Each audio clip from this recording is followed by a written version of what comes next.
Being able to say you're self-taught is an amazing thing that feels very rewarding. However, there are 10 things almost every self-taught player, including myself, had to learn from a more advanced player or teacher just because we were too ignorant to practice these things enough.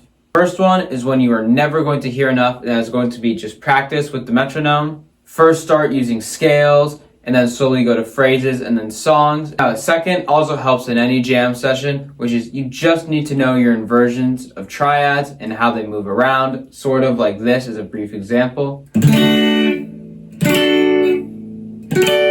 And the third one is not paying enough attention to extension chords like sevens or minor sevens. Start learning those chords and your chord progressions will sound a lot nicer when placed properly. The fourth one is a very important one because it's one I overlook the most, which is my upstrokes are so far behind my downstroking ability. Now, most people are better at downpicking, but the gap should not be a fucking ocean wide. So, how do we fix this gap?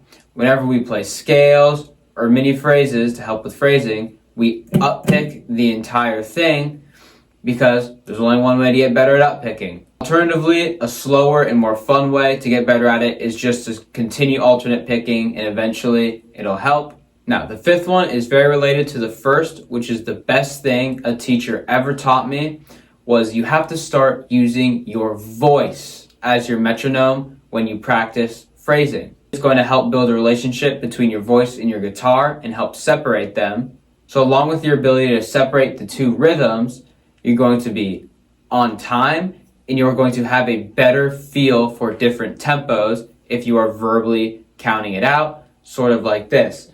1 and 2 and 3 and 4 and obviously you do more complex phrasing to help your ability more. Number 6 is not understanding modes. Modes seem fucking terrifying to someone that does not know music theory. And it makes sense. They were scary until I realized they are just the major scale. Now it sounds crazy, but if we start the major scale from the second degree and play it out, we then get our second mode of the major scale, the Dorian mode. It's the exact same notes, we're just treating that 2 chord like it's home instead of the 1 chord. Once you learn this and learn those 7 major scale patterns, you unlock a whole new level of playing. Number 7 is one that might not affect everybody, but once you get on with a teacher or someone else, they're going to force you to learn different styles of music, which might seem, oh, that's boring.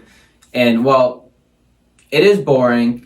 However, once you start learning some classical pieces to help you move forward, some rock pieces, pop pieces, jazz pieces, you then become more well-rounded. And if you're more well-rounded in these other things, there's just so many little bags of tricks you can pull from that are going to make you a better player in any situation. 9th one is a mistake I made that if I had a teacher to help advise me, I wouldn't have made it. And that mistake is that I didn't understand how valuable new gear could be. When I was only a self-taught player, I always thought the player, not the gear, which is true. But when you buy yourself new gear, like new pedals, or even a new guitar that's nice, you're actually going to incline yourself to practice more.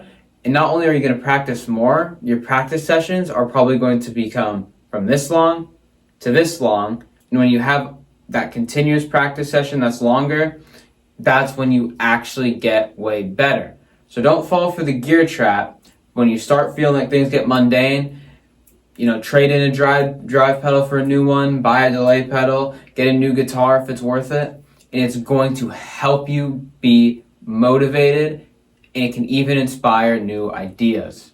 Now, number 10 is one I hate to say because I was religiously against it. You need to start learning how to read music just a little bit. I'm not claiming I know how to. I'm not a genius. I'm not super efficient. However, when you start to learn just the basics of reading it, you just learn 1 note at a time phrases, the thing it does to your brain on how you interpret rhythm is going to change forever.